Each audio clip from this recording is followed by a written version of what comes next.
just 1 second. Sure. I'm taking a little more space than. No. Never need I'm a little laid out.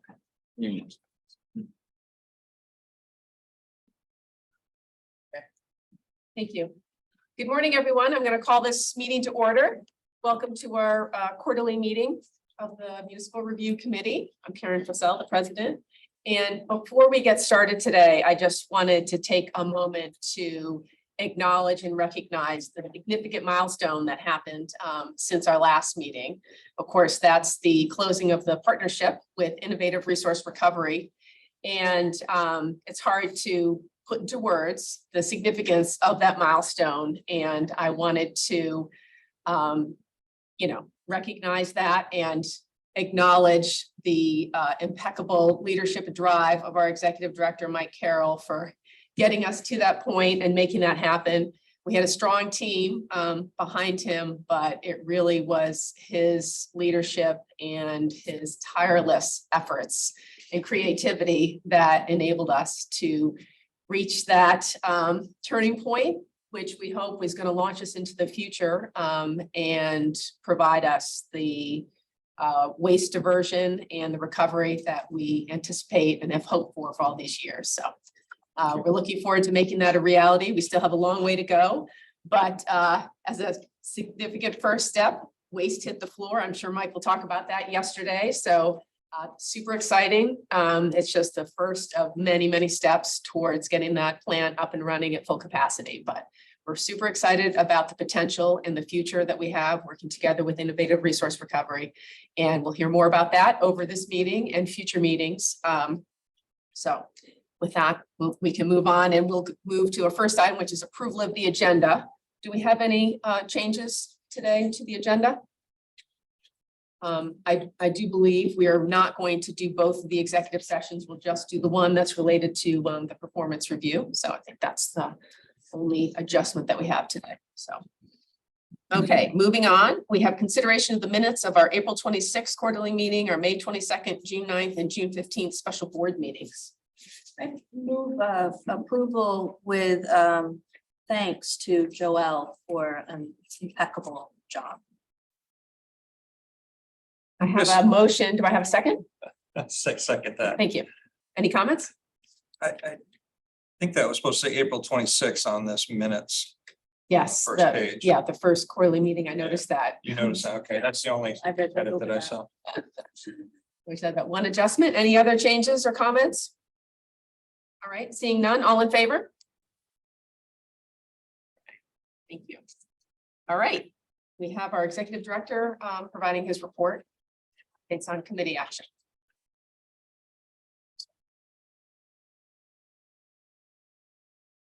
Thank you, Karen. So we'll begin with second quarter stats and then jump into where everything stands with the Municipal Waste Solutions, MWS. The MRC member tonnages for second quarter. Members total MSW tons for second quarter 2003 were 22,773 tons. Last year's member tons for second quarter were 22,432 tons. An increase in tonnage year over year of just about 341 tons. But last quarter, tons had decreased year over year of just about 300 tons, putting us almost at a break even year over year, year to date. Let's get that 10 times. Bypass notices in Q2. You may have noticed some changes in Q2 in bypass notices. MRC sends out. MRC will still send bypass notices out monthly to all members until we start taking waste again in the Hamden facility. But the bypass notices no longer say on behalf of Coastal Resources. When the Hamden site waste permits were officially transferred and signed, all notices started going out under Municipal Waste Solutions. Due to PERC's financial situation, MRC can no longer bypass any of the members' waste to PERC at this time. We actually have been sending very little waste to PERC at their request since November 1st of last year. 2/3 of the MRC waste has been bypassed to Juniper Ridge and the rest to Crossroads landfill. The 2/3 that go to Juniper Ridge are swap tons, meaning the same amount of waste destined for Juniper Ridge from non-MRC members is diverted to Crossroads. MRC has worked closely with management at PERC since our shutdown and understands their current struggles they are going through. MRC has extended offers to PERC to provide any assistance within our means during these challenging times. PERC is slated for auction on August 9th at 11 a.m. Grant updates. In June, MRC was informed that our Swiffer grant application for funding to improve waste separation, anaerobic digestion, and biogas manufacturing at MWS was found to be eligible to move to merit review stage. This does not mean we received the grant, but MRC's application has moved to the next level of review. The merit review committee anticipates announcing a selection of grant recipients by fall of 2023.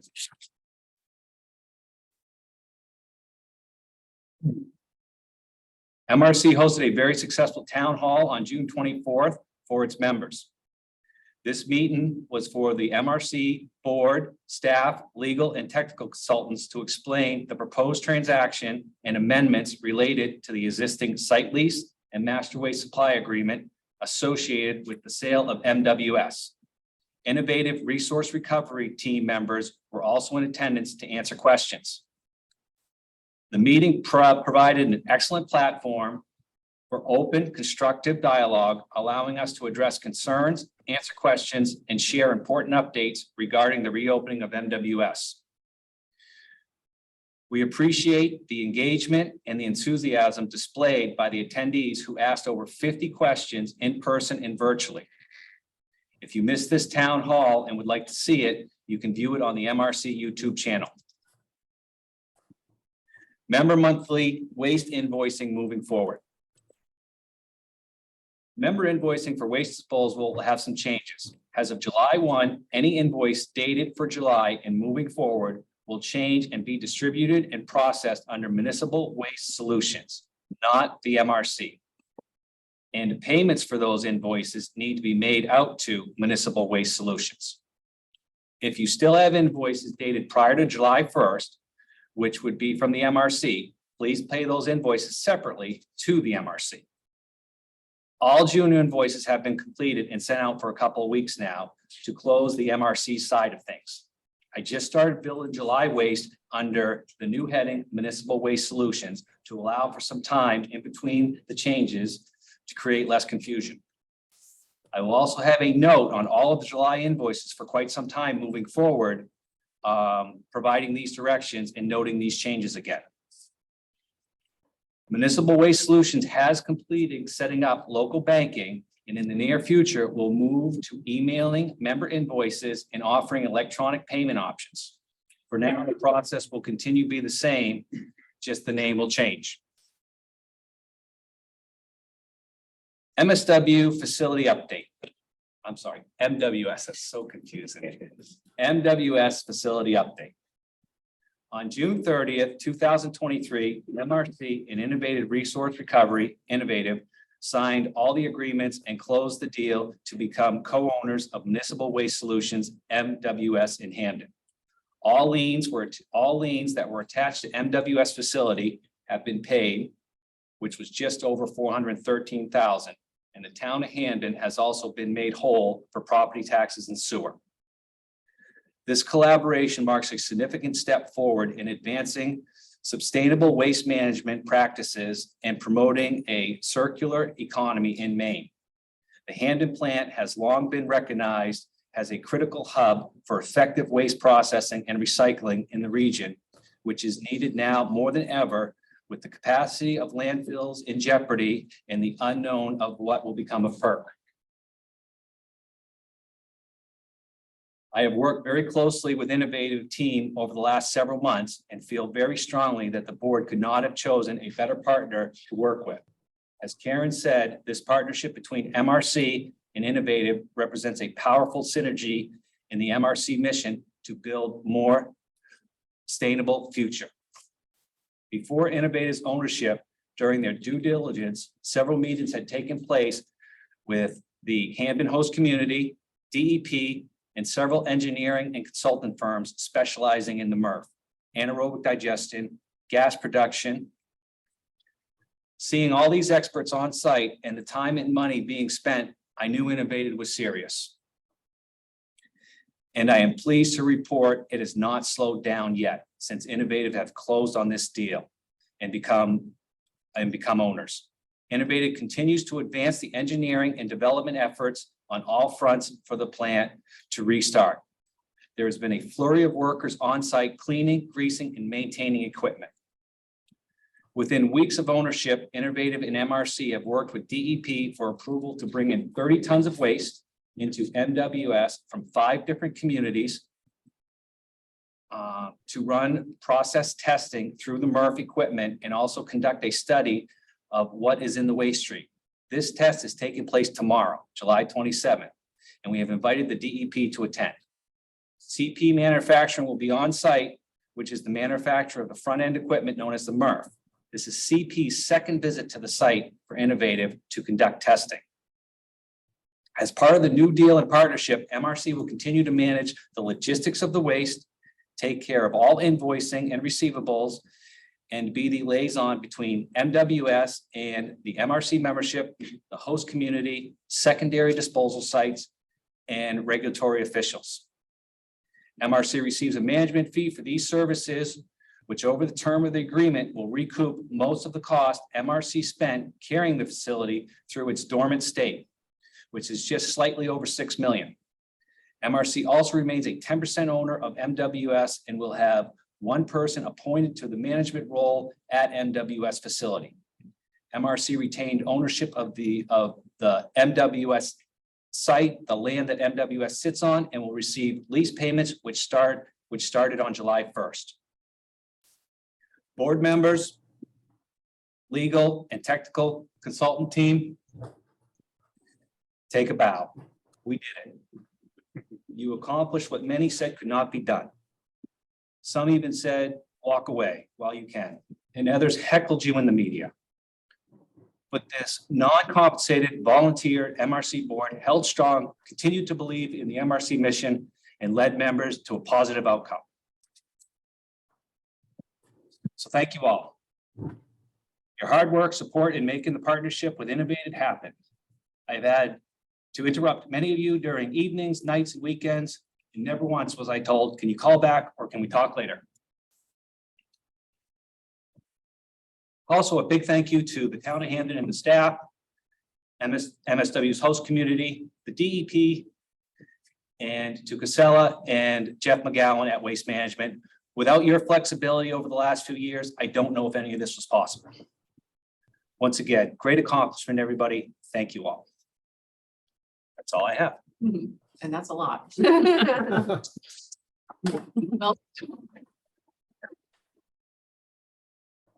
Well, any questions for Mike? Question about the billing, is that something that you're always going to have to do once it's up and running, or will they take it over? No, it's part of the management agreement. So we're going to add staff to do that. And they're getting software.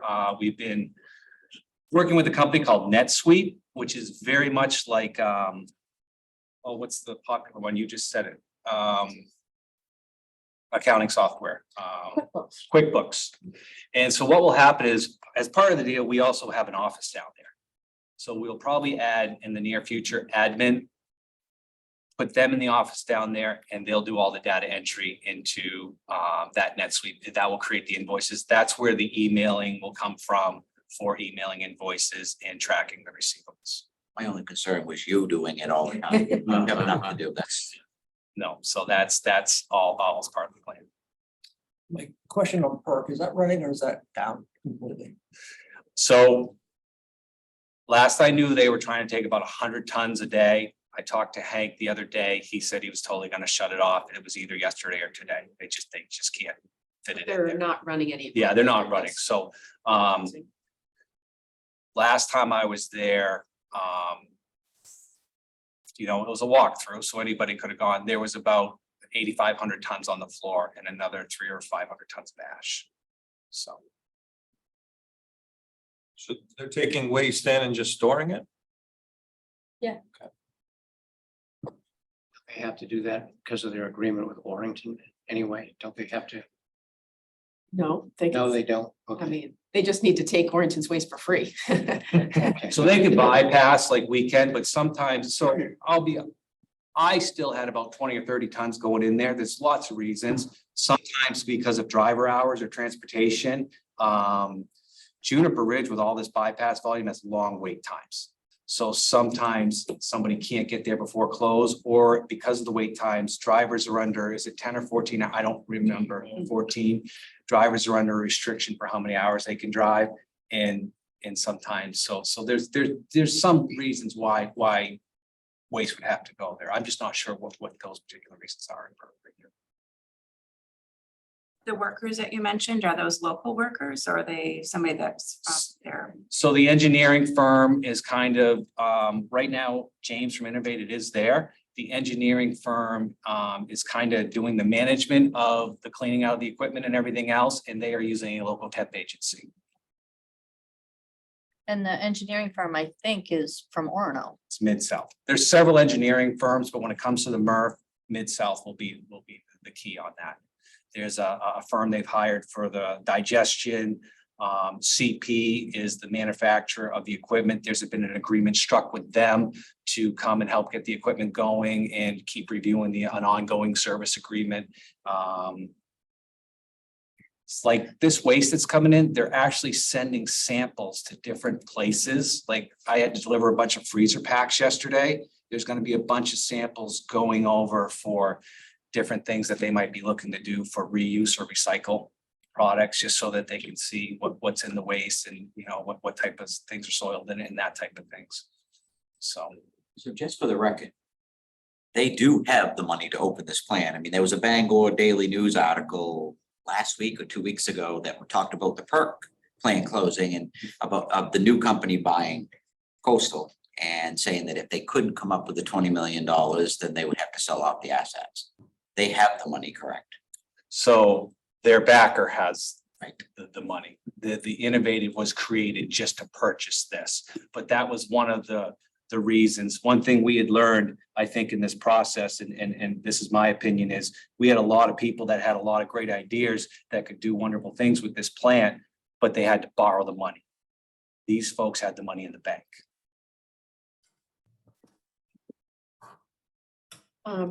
So I had a question about the CP, and I should know the answer to this, but so that lien was satisfied Yes. and maybe converted into another agreement, because I know there was some longer term, you know, sort of things that CP wanted. So that is no longer an MRC liability or, yes. Stop me if I'm wrong. CP kind of had two liens.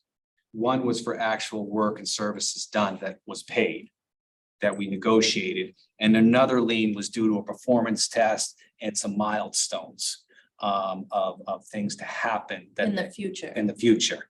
And so we converted that into a service agreement at the same dollar amount that we would have had to take on. We negotiated it. We would have had to take that agreement on if we would have pursued owning the plant ourselves, under the understanding that if we found a buyer, they had to take that agreement on. They could change it, but it still had to equate to the same dollar value. Okay, so that service extinguishes the lien, so there are no Yep. actual liens, yeah.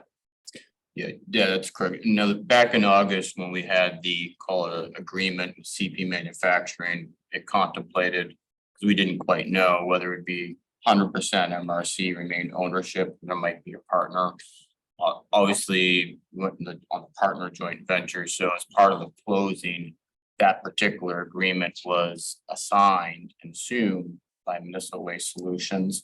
And it's kind of a passing the baton, for lack of a better phrase. So the services agreement is with Municipal Waste Solutions going forward as part of the reopening process. And I had one other question. The management committee, has there been any discussion about when that might convene or when the composition of that will be? You know, We have so right now, what we have done is I probably should have shared that.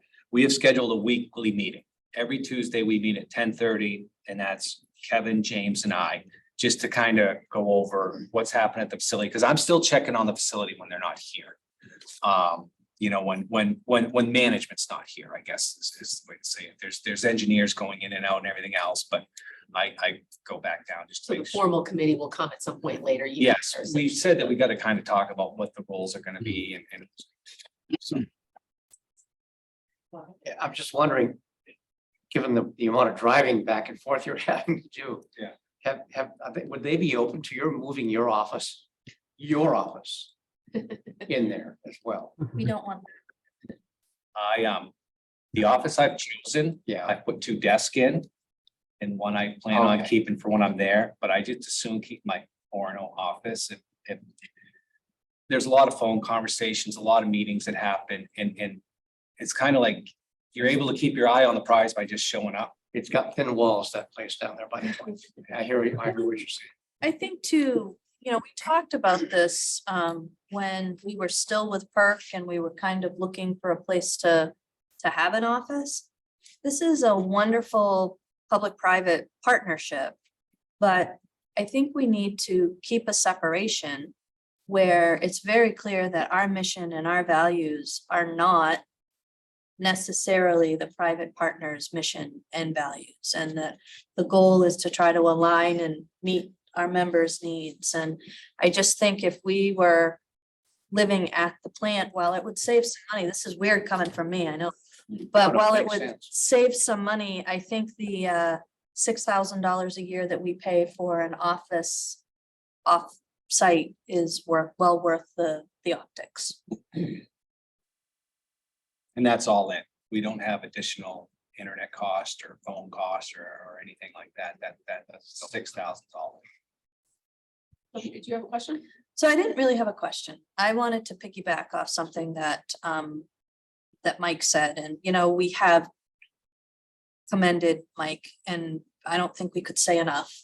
And I know that we are very blessed to have had Jonathan and Dan before Jonathan and George with us the entire journey, which I don't know where we'd be without them. And creative, wonderful people who do work weekends and have cut us some breaks on billing and things like that. We really appreciate that. But the people that you forgot to acknowledge are Karen and Aaron, who have put a ton of time in to make this work, and Bob, who's thinking about the future and helping write grants. And I just think, just for a moment, when we talk about the team behind Mike, you guys are right there. And you too, Sophie, you've been here for the long haul. The most tenure on the board and been through the PERC machinations into the future, so. I second that. I mean, the thing is, you have real big jobs. And to find the time to put into this as a volunteer is really amazing. And Sophie, you're right there with them. I mean, it's just, I wouldn't have that kind of time available to me. I don't know how you guys manage it, but it's amazing. So we have consultants that are willing to have conversations over on the weekend and at 9 o'clock at night, which helps, so.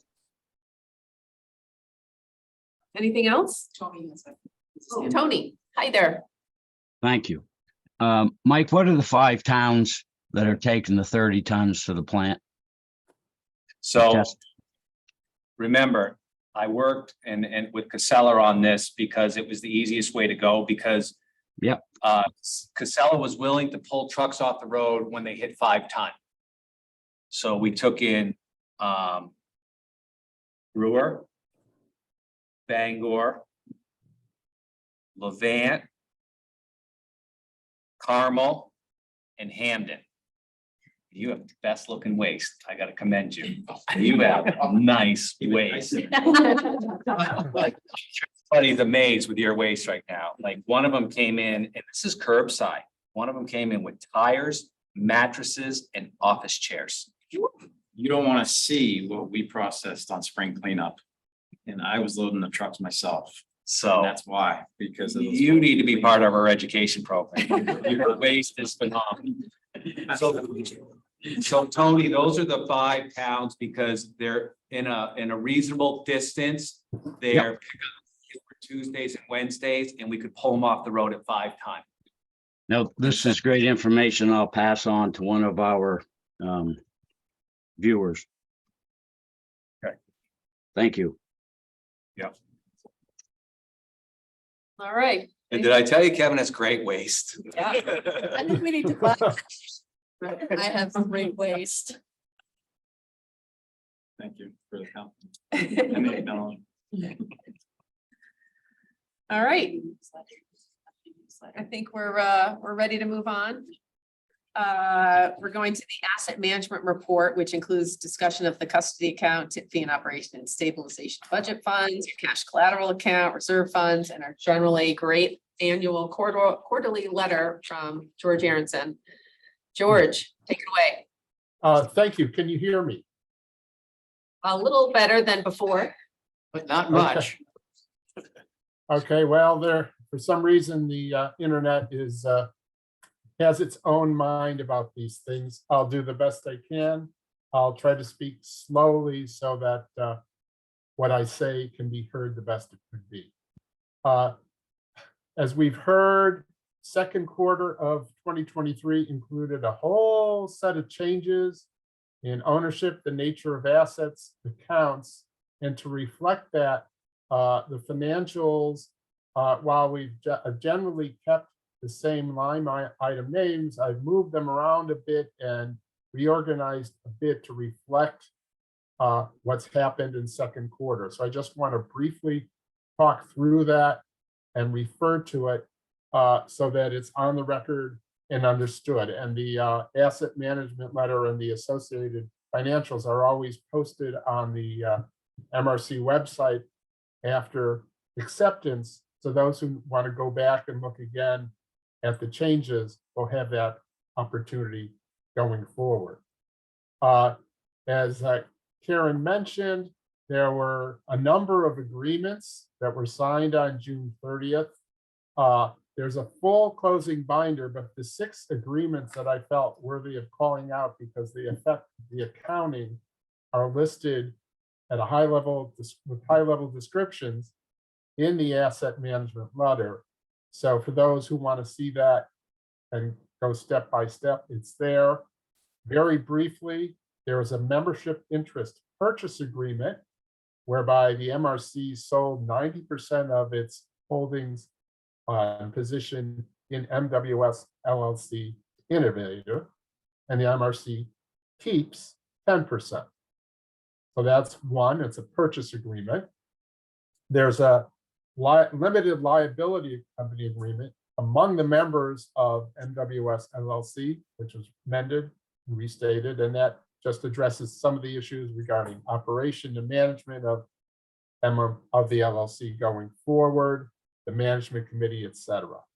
There's an amended and restated site lease. Again, the MRC owns the site, MWS owns the facility, and now the site lease is between MWS and MRC on terms that the 90% owner has signed off on. So that's the site lease. Similarly, there's a master waste supply agreement, and that's between MRC and MWS. MRC is still representing the joint members. MWS, as the owner operator facility, is the entity that would accept and process the MSW. That's why, as Michael mentioned, tip fees for service and payments for bypass disposal will be going through MWS going forward. They had gone through MRC until June 30th, July 1st. That changes, that's reflected, among other things, in the agreement. Also, MWS will be taking care of ongoing operating costs to sustain the facility, etc., laid out in the agreement. There's a consent and forbearance agreement between MRC and MWS. Under the supply agreement, MWS is required to provide services and to meet standards that right now it's not capable of meeting until commercial operation. So the consent and forbearance agreement formalizes that understanding. There's going to be time for MWS to achieve, to reopen the facility and achieve the new commercial operation level. And finally, there's a management services agreement. The MRC has been doing the billing and will continue to do the billing and invoicing. The MRC has been managing and directing waste from joining members and will continue to do that. And the management services agreement sets out the services the MRC will provide and the payments that MWS will make to MRC to provide those services. Those are the major 6 agreements. There are other consents, et cetera, in the closing binder, but I'll leave that to others to decide what needs to be presented.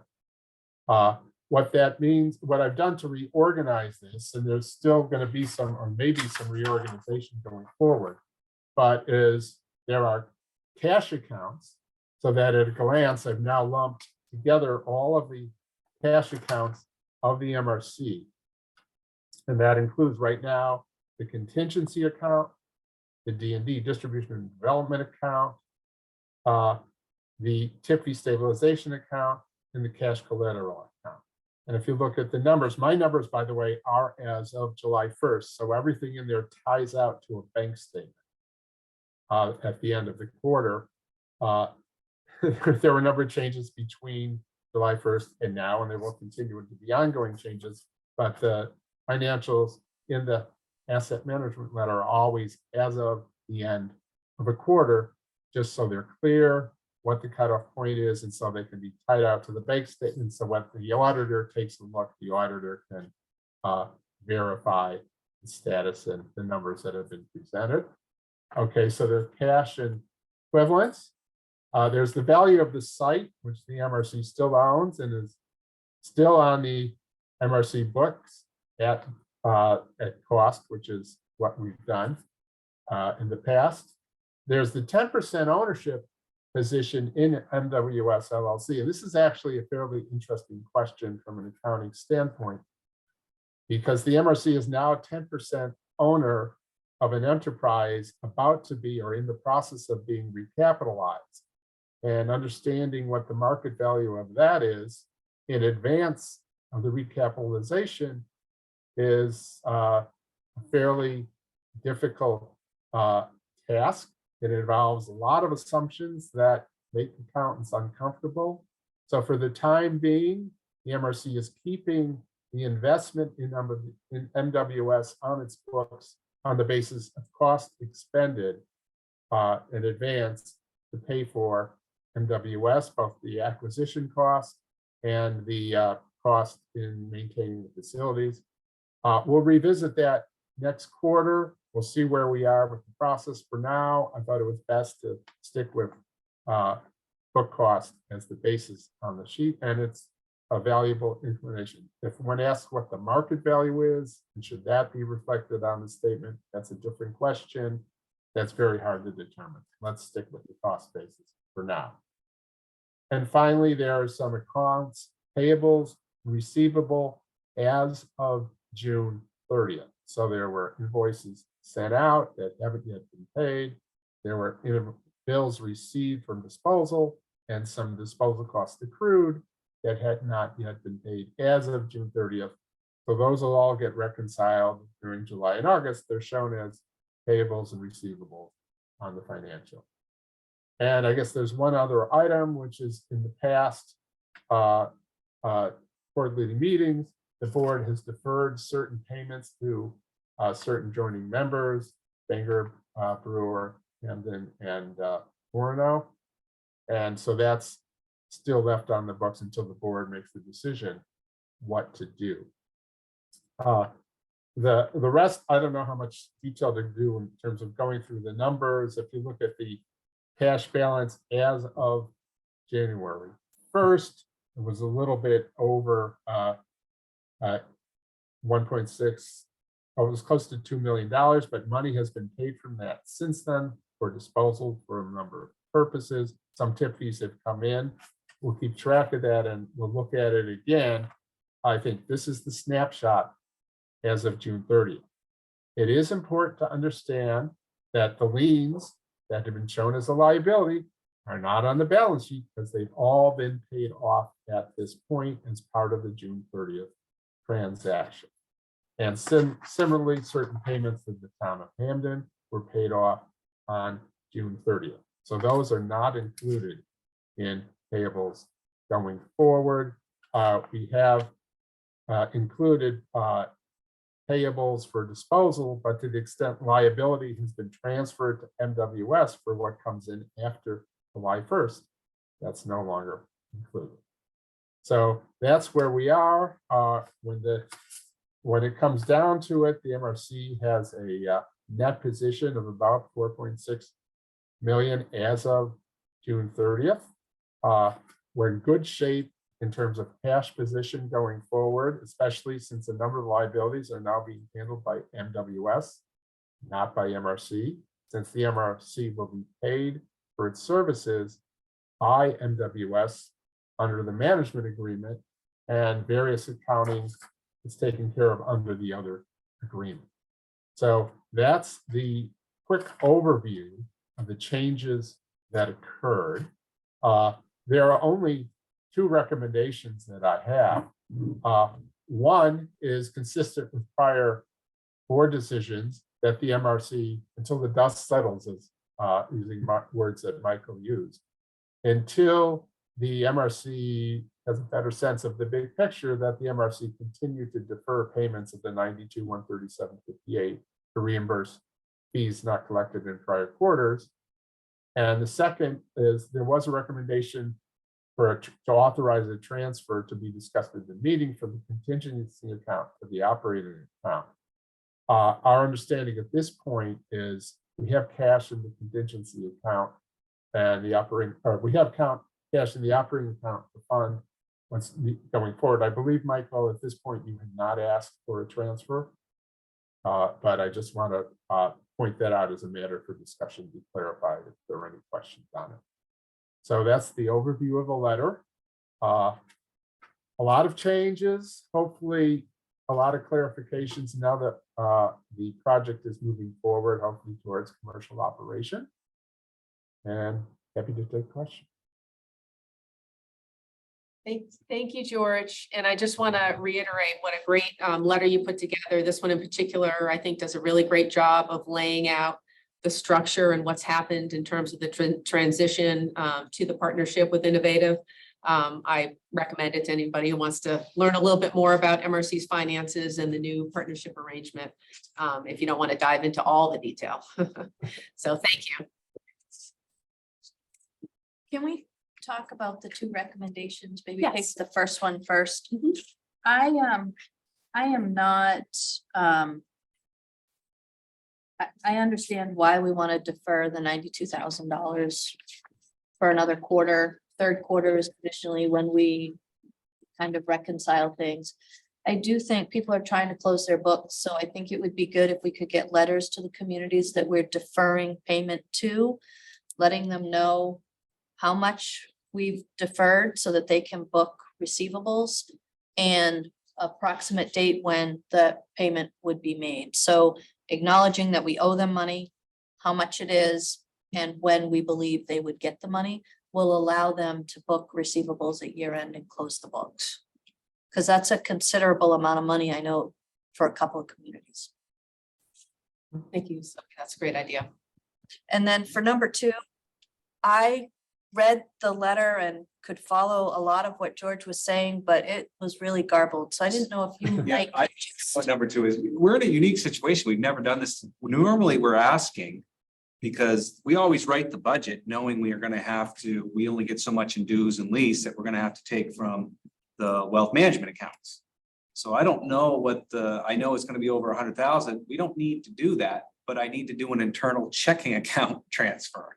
So is that something where, so our bills are over 100,000, so it's going to have to be over 100,000 on a contingency. Is that something the board needs to approve, or? So We've never been in this situation. We have the money, it's just in the wrong account. We're not cashing in anything to get the money like stocks. It's not coming out of the wealth management. So I have access and have never gotten approval to do internal transfers between cash accounts. And we would have permission to pay bills. Yeah. Which is the 100,000, and we have permission to pay you. When everybody agreed to your contract, we kind of took that liability on. So I think we've got plenty of permission for me to then log in and move some money when you tell me. That's all it is we need to move 150 to 200,000, which is nothing outside of the realm of our budget. It just happens to be in a different checking account, which is normally not what happens with this. And normally, when it's over 100,000, it requires both Karen and I to approve it. But it needs to leave and go somewhere. And so it leaves wealth management and comes into the first, even though they're under the same umbrella, they're two separate entities. This is not that. So I would defer to the board because, you know, I don't want to do anything people don't like, but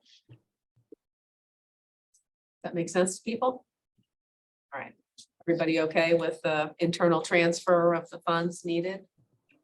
You know, and just kudos again, Mike. I mean, you do a great job with the budget. It's amazing how you seem to make, you know, turn blood from stone.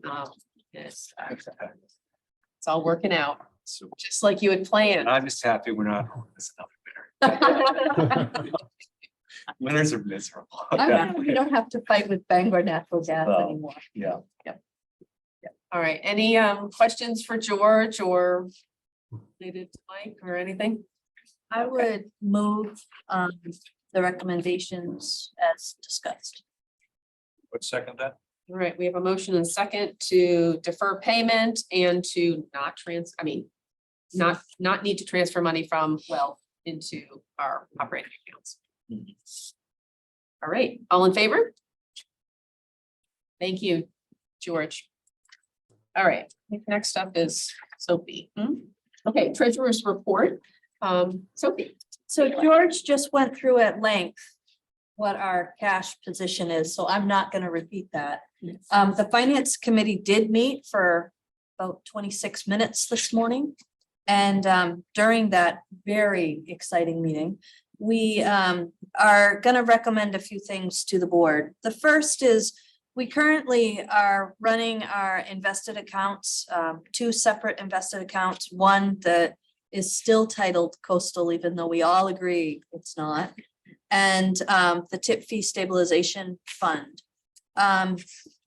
We are suggesting that we consolidate those two accounts and that we rename them to something like MRC invested funds. We think it would just be easier to track and easier to have a single investment strategy. More money makes more money, you know that. So that's our one recommendation. The second recommendation is that we actually invite all board members who are interested and our first advisors to a finance committee meeting that would start at 9 in October. October 26th. I think it's the 25th, unless we're going to a Thursday in October, but to the October board meeting, we have kind of settled out and we know how much money we have left. We used to have an investment strategy that was based on having significantly more money than we have now. And then we went into the protect kind of place. And now, you know, I think Bob has made some really interesting arguments around, not arguments, you know, points, made some interesting points around the idea of investing in instruments because you know what the value will be at the end, as opposed to funds which can lose value. So I think we really want to take some time with our investors to talk about what we see happening for the next 5 years, where we think we're going to be. George will be a major piece of that conversation. But anyway, that's our second thing. And while the finance committee people are junkies for this stuff, everybody I think could enjoy that. And then the last thing is we have $103,809.33 in payables. I will just note for you that the Commonwealth Resource Management payable of $16,800 and the Eaton Peabody payable of $77,583.50. are 80% of both of those are allocated to close the plant closing and that is the end of that work. So we should see those numbers come back down. So that's what we have for you. Thanks, Sophie. Any questions for Sophie? Just one. Sophie, is there any advantage to keeping two investment accounts? So I know that this came from Bob because I listened to the conversation. yeah. So the other investment account only has $315,000 in it. And I think if we want to start diversifying out of just funds, that it would be helpful to have all that money in one place. It would be different if they were managed completely differently, but they're not. We're managing them with the same set of strategies. You know,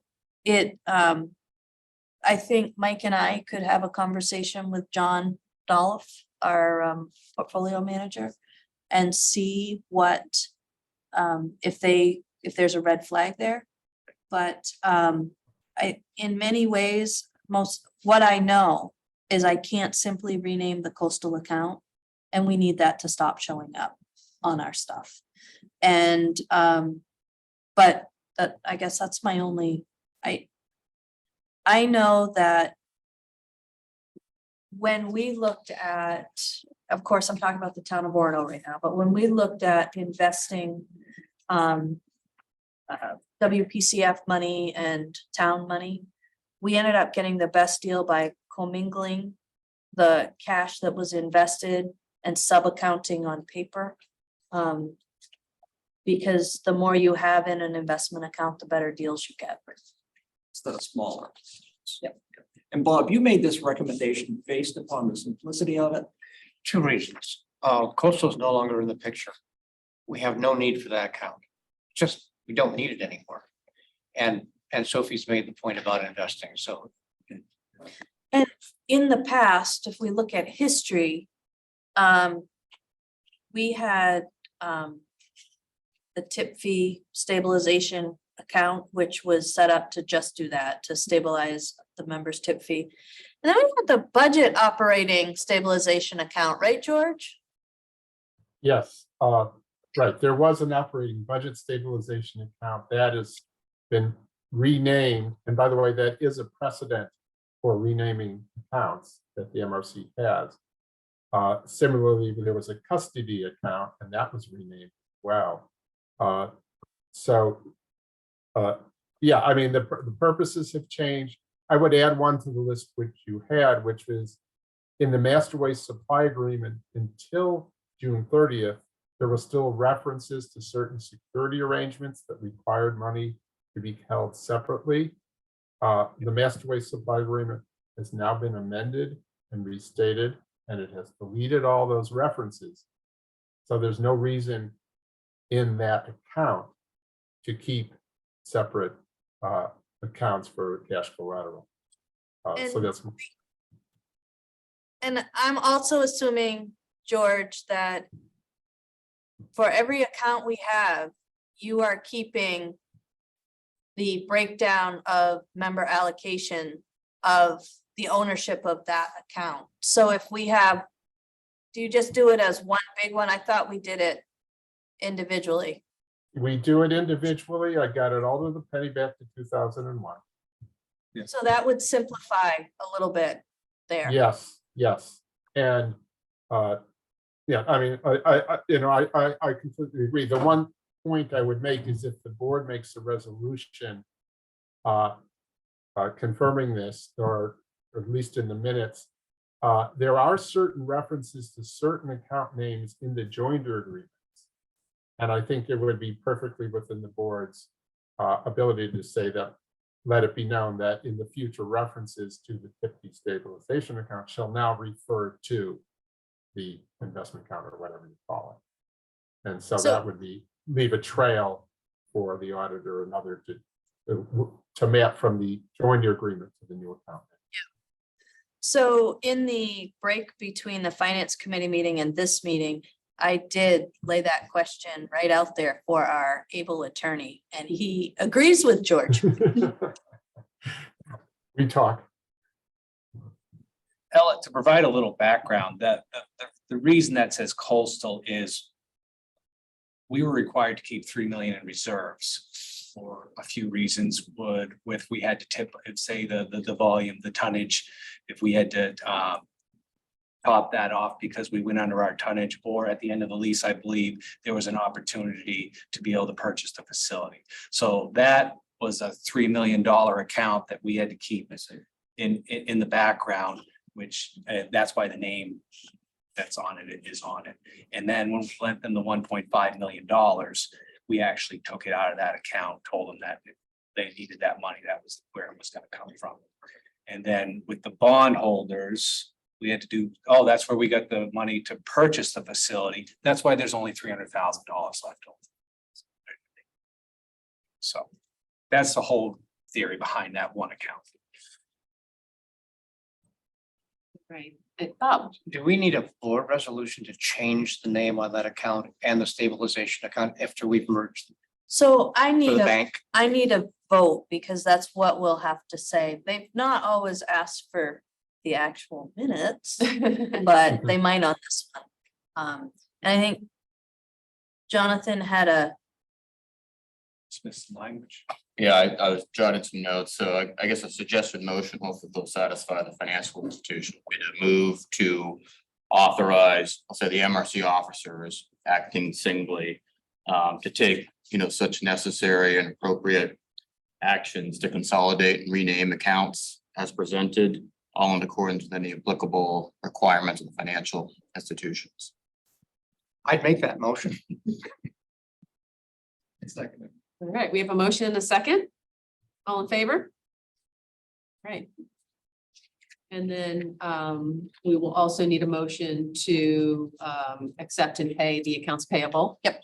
The figure that Sophie read, the 103,800. 800. 33. There you I'd make go. the motion that we authorize those. All right. Motion, we have a second? Second. Yeah, motion and second, all in favor? All right, thank you, and thank you, Sophie. So Sophie, can I take a minute just for those that weren't in the finance committee, You just can- go over high level on the budget? Oh, yeah. So that if you, they're looking at it. So on the budget that was in your packets, there's a couple of things that you're not seeing because they're just starting to happen. So under cash flow, and you won't see in one of the line items we need to add, there's going to be an additional 160,000 this year of cash flow. So that's going to be from lease payments, and that's going to be from the management service fee. And those just started as of July 1. So Can you explain that 160,000 breakdown? So Yep. I thought that management fee was 350 a year, it's not a full year. So, well, it's half a year. right, so I have, if my math is correct, I have $76,800, and I might have rounded here a little bit from lease payments.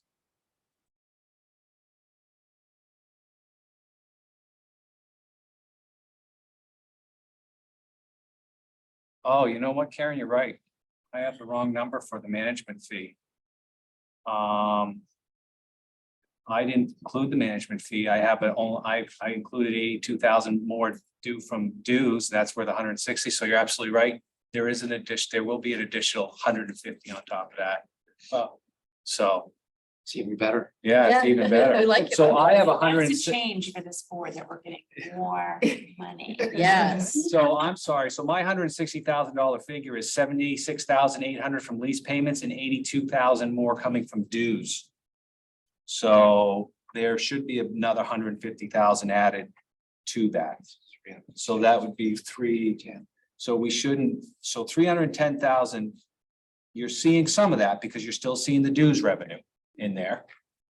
But you're not seeing lease payments and you're not seeing the management agreement. So third quarter, when we revise everything, you'll start seeing those things. Also, everything else is pretty much online. within budget, you'll see some things over 50%, but that's just because they've been paid ahead. They're either paid annual or they were dues or something like that. Where we're really off is the last line item, 7501, expense to secure CRM during shutdown. We didn't plan on carrying it this long. You know, it was supposed to be wrapped up January, February, and closing came in a lot higher than we expected. But remember, that's all been recorded on the what I call the MWS ledger. We've tracked every dime on that. And that is all gone in as a reimbursable to the MRC. So it is over. I think we might, I still think we can finagle this and fall within budget. But you know, technically, if we didn't, we could turn around if the board wanted to, third quarter at a later date, take funds from the proceed and cap that off by $100,000 or whatever they want to do. So, but I'm just not worried about it right now.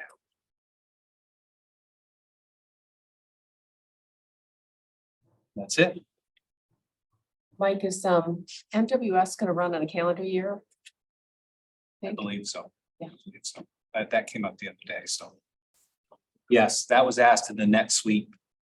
And they asked that question and they did say yes. Any questions on the budget? Just keep calling Karen about $150,000, so. Anything else? Nope. How's the audit doing? That's all. So the audit's been in for quite some time now. He thought he was hoping he could have one done for this meeting. Remember, he has 21 and 22. I was the holdup on that, but he has had it for about, it's been a good 6 weeks, George, hasn't it? 6 or 8 Yeah. weeks. But one thing when I met with Donald, they're having the same struggle everybody else is, staff. But I talked to a lot of you and you seem to always be in audits, so I don't know what it is. With that, he did say he would try to have at least one done for this meeting, but he said staffing was an issue. So I will follow up on that, but we're good now to, at the first of the year, submit our 2023 is still going to be a little bit of all of this hodgepodge of things, but it's all together. I mean, I did take the time. One thing that was asked for last meeting is we want to see all the movement of MWS. I've always recorded the bills, and I've always recorded what MRC pays out of their regular operations, which is mostly consulting and some engineering and legal. But I didn't really, I kept track of the cash flow, but I finally all put it down on a spreadsheet. And what I mean by cash flow is all of the waste bill, all of the cost to dispose of the waste, any deposits we had received or any reimbursements. I mean, when we first started this, we spent almost $250,000 cleaning the facility up, and we got that back from the bondholders. That is all now down on a spreadsheet, all together in one place from conception of 2020 until today, till June 30th. So every dime is tracked. We are right where I think Sophie included a breakdown, but believe it or not, we're where I thought we would be. As of today's number. So as of the 30th, there might be a couple of stragglers here. We're at 7.5 million, but we still have a $1.4 million payment coming in. That puts us at $6,106,000. The balance that needs to be made up to the MRC. That is every dime, including the 1.5 million that we lent to Fibrite. And given the arrangements that have been negotiated thus far, we should expect to see that and maybe a little bit more within the 15-year period. That was the whole theory with the management fee, is to get that money back within the 15 years. If everything works out, we should get over 5 million in the 15 years. But one thing that's not in any of these formulas is the 10% profits, because we just don't know where that's going to lie. Now, I didn't include the road, and I never include the lease in this because the lease payment technically it was always set up to go towards what the MRC spent to develop the land and build that road. So this, the Bangor Daily News and a few others they always reference the whole number of $13 million. Only 6 million were carrying this. The rest of that funds was to build the road, which we always knew was out there, and the intentions for those funds was always through the lease. You have a question, Aaron? No? Great. Anything else? Okay, thank you again, Sophie. Before we move on, I wanted to ask John, I noticed we did not have our favorite extension of the integral capabilities on there. And I wondered if that means that we have extinguished that. Did we send a letter to notice termination of the? I think not formally in writing, it's essentially been overtaken by virtue of the amended and restated master waste supply agreement and site lease, as well as the consent/forbearance agreement. You know, we could have a letter for file just to kind of acknowledging that. That way it's a little bit cleaner for record for the years to come. But yeah, we always anticipated that would simply be overtaken through amendment of those agreements with any other companion agreements. That's what's occurred in this instance. So if Joelle picks up your wonderful explanation in the minutes, that would be a record in the file That would be without as well. having to spend the money to write a letter. Sounds good. And I also failed to sort of, when you were doing your update, Mike, to reference the EPR, which is the extended producer responsibility. The series of stakeholder meetings is ongoing. And Tony has been diligently attending many of those as the head of our waste flow committee. I'm not sure, Tony, whether you have any comments that you want to offer or summary of what our thoughts are about that or where it's going. And then the other issue is the state's update of the solid waste management plan. I guess they do this update every 5 years, and they're out now seeking comments in advance of their draft plan that they're going to release at some point. And I'm not sure whether anybody has had a chance to attend any of those meetings, but the last 2 input meetings are taking place on this afternoon from 1 to 4. And then the last one's in Portland on August 9th from 1 to 4 p.m. and they're all available online. But now this plan, very important that MRC participates in this and really probably MWS.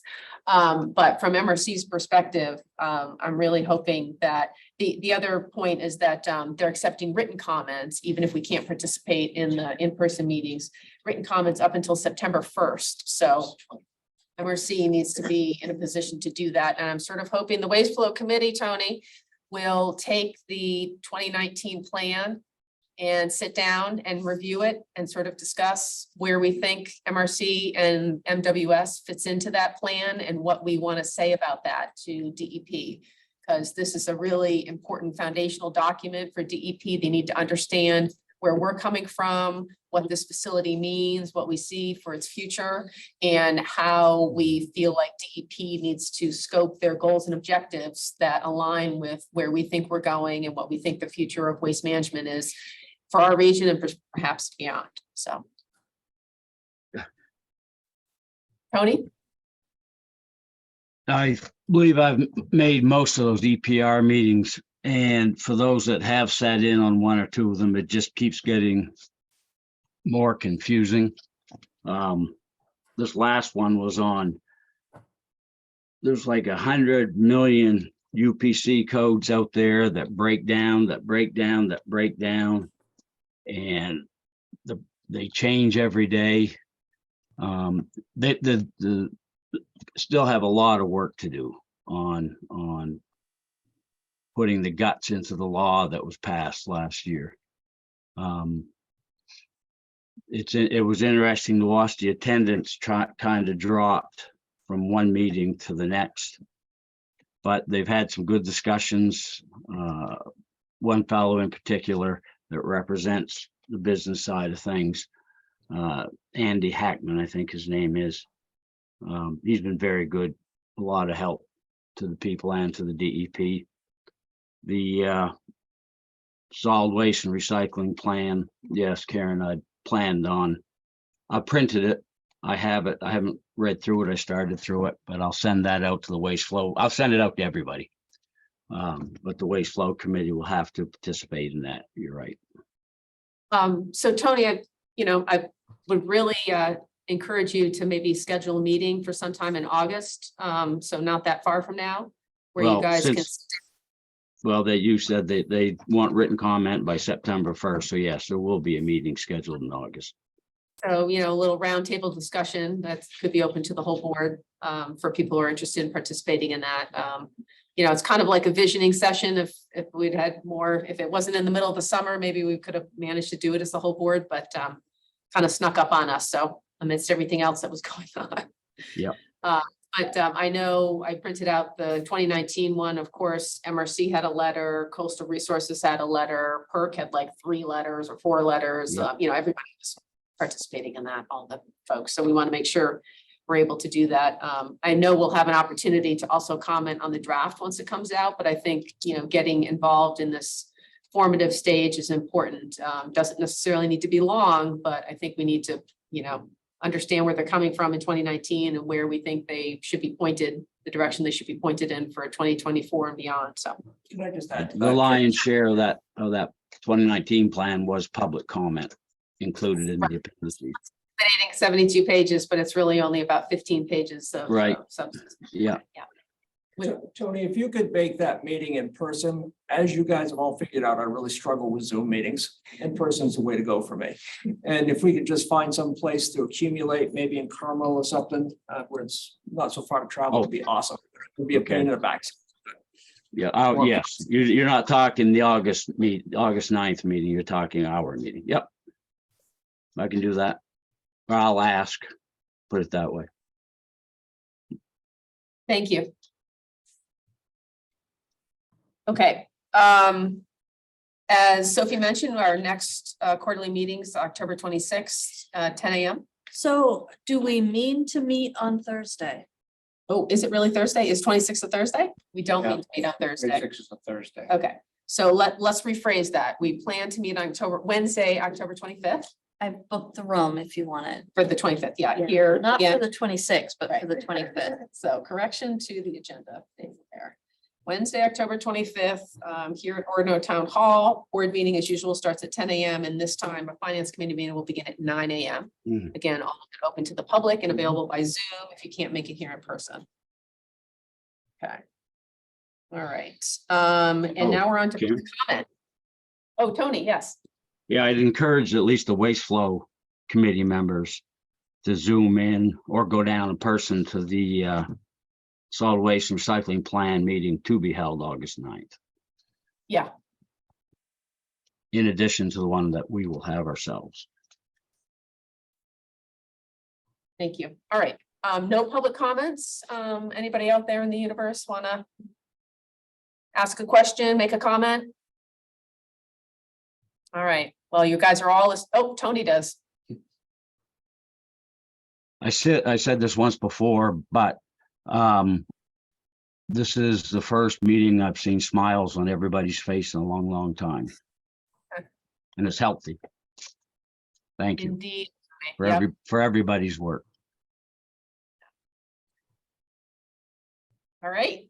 As I mentioned earlier, we are disposing with the first executive session since there's no need. But we will go into executive session to conduct the executive director's performance review. Yes. Can we talk about the logistics of that for Sure. just a minute? So Tony, I assume you're gonna participate in that executive session. Oh, yes, I thought I was all prepared to do that. Maybe not. I sent him a link to a separate meeting. My question is, are we expecting Jesse to keep the other meeting going? Or are we I think we need to keep the other meeting going because we need to reconvene to at least adjourn. And I am anticipating we may have at least one action by the board as a result of the executive session. So, all right.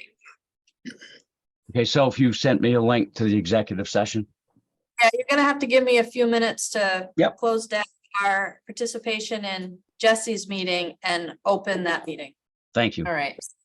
Just to restate, we will return to this public session at the end of our executive session.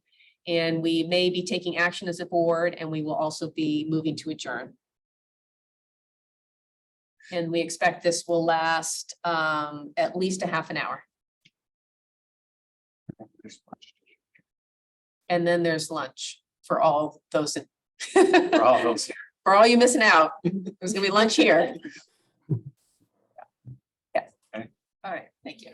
So I'm gonna, Oh, we need to vote, sorry. Do we have a motion to go into executive session per 1 MRS 4056A to conduct executive director annual performance review? so move. Second. Motion and a second, all in favor? Yes, thank you. It's coffee.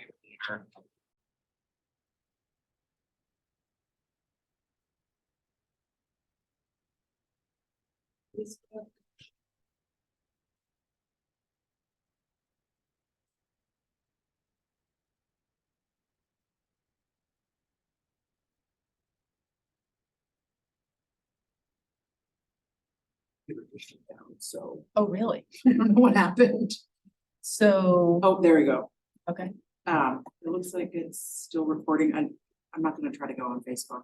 all right, we're back in public session. Thank you all for your patience. It took a little bit longer than 30 minutes. Sorry about that. But we had a great discussion with our executive director about his fabulous performance this prior year and talking about some goals for the upcoming year, which is all excitement and new things happening with the plant and beyond. So we do have an action that the board will be considering as a result of the executive session. The board discussed adjusting Mike's compensation to bring him to $130,000 a year in salary and to provide a travel stipend of $1,200 a month. And both of these adjustments would be retroactive to January 1st. The travel stipend will have previous reimbursements from January 1 to June 30th subtracted out of that for that. We'll also be looking at a change to the retirement plan, which currently is a simple retirement plan, which has strict limitations on contribution levels. So we'll be looking at some alternatives that might allow for greater contribution levels, both by the employer and the employee. So that's something that hopefully we'll be discussing as a board at the October meeting or the next quarterly board meeting. And I think that pretty much covers it. The vice president and myself are gonna talk a little bit more with Mike about goals for the coming year to make sure that his goals are the board's goals, and we have a joint set of some measures that we can use to evaluate progress in the coming year. And that will also happen over the next couple of months. I would accept a motion to adopt those changes in compensation and benefits for Mike. Second the motion. All right, we have a motion and a second, and I'll also make a comment that we will also be revising and updating the contract document that we have with Mike between now and the end of the calendar year to make sure it reflects these changes and is up to date with all the changes that have taken place over the prior years as well. So, all right, motion and a second, all in favor?